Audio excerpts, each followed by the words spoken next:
Hi there, everybody. This is Liz Davis. I am a nutritionist and I specialise in digestive health for busy women. So I help busy women fix their IBS, bloating, heartburn, painful digestion, any kind of digestive issues you can't get to the bottom of. And I do this with state-of-the-art testing so we can have a good look and see what's going on in there. And bring everything into balance with supplements, dietary upgrades, etc. to get things ticking over nicely for you again. So we've got Christmas season coming up, so that can mean a bit of anxiety for you if you suffer from conditions such as IBS or painful digestion, because there's a lot of pressure on to be eating too much all the time, or being in too many places, celebrating, drinking alcohol, all that kind of thing, things you wouldn't normally be doing. So I'm just going to do a rundown of 5 really easy things that you can do. A lot of them don't even involve food, and just some habits to get into to make sure you get through the festive season without too much difficulty. So first of all then, I would definitely focus on keeping your anxiety and stress and worry levels really, really low. Why? Because if you're an IBS sufferer, you really know how much your state of mind can really aggravate your gut symptoms. At this time of year, you have to accept that people are busier than normal. You've got a lot to do in a short space of time usually. You've got that feeling of not having enough time to get everything done, especially if you're doing all the cooking. You've got all the presents to do and arranging and everything. If you've got children, you've got to be at plays, etc. There's a lot going on. So even if you don't feel stressed, you don't feel worried, just accept that you probably are, because after you get through it, you'll look back and think, yes, I was definitely a bit stressed, more stressed than usual then. This will probably be why a large part be playing a large part in why your digestive symptoms probably be playing up.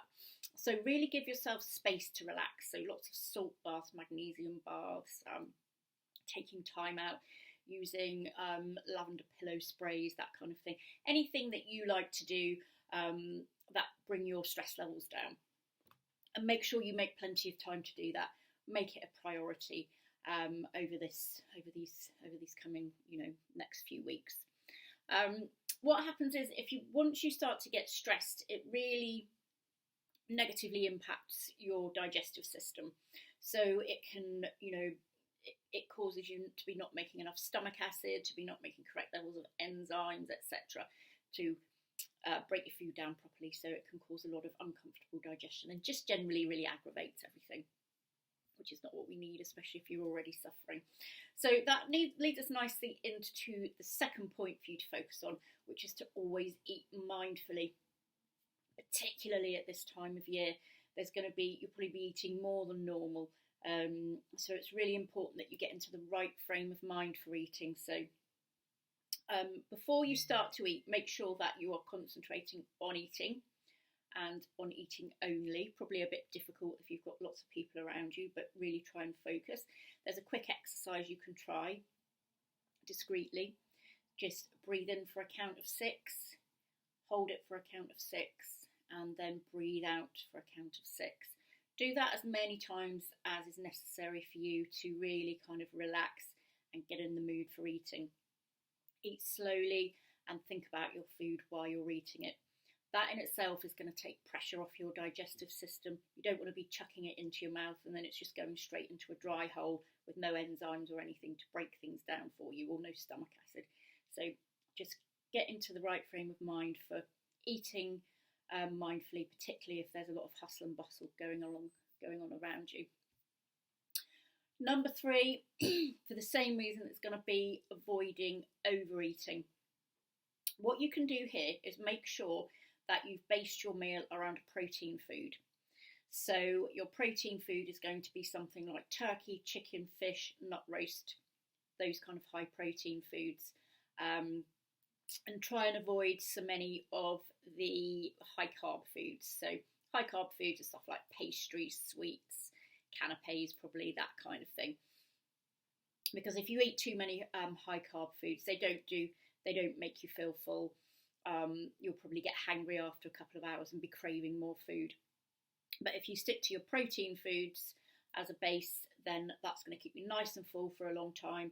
Particularly if you've eaten it slowly, you're not going to be eating quite so much. So definitely focus on your protein foods. Just as exciting, just as much of a treat, but just tipping that balance slightly. So the next one, number 4, definitely watch your hydration. Just really focus on it.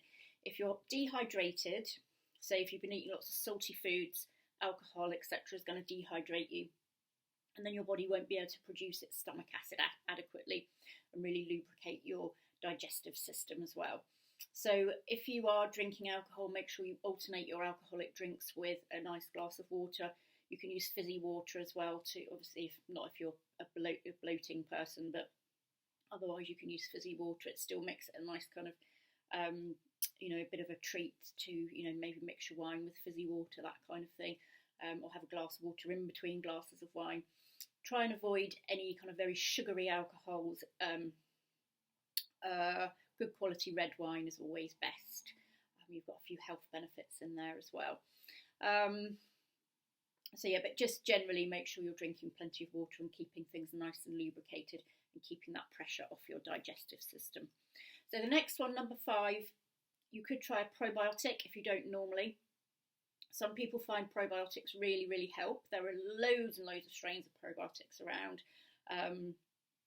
The more we research, the more we can find that we can really sort of target strains of bacteria to specific conditions. So it's always worth getting expert advice on which kind of probiotic to use. But if you want to experiment, then feel free. But do be aware, some people find that taking probiotics can make the situation worse. So if you've got, for example, a condition such as SIBO, it can aggravate things and make it worse. So there again, it's always worth testing if you do have those kind of symptoms. But give it a go. Some people find it really helps them, and they wouldn't be without them, particularly at this time of year. So just to recap then, what I would do is definitely keep stress levels under control. Number 2 is eat mindfully. Number 3 is to avoid overeating by making sure you're focusing on your protein foods rather than high carb foods. Number 4, keep hydrated. And number 5 is try a probiotic, and you may find that helps you. Okay, I hope that helps. There's some recipes to download in the link below. You can book a call with me in the link using a link below as well. And there's a link to my free program below. So do have a look at that if you're struggling with your digestion. Okay, I shall see you next time. Bye bye.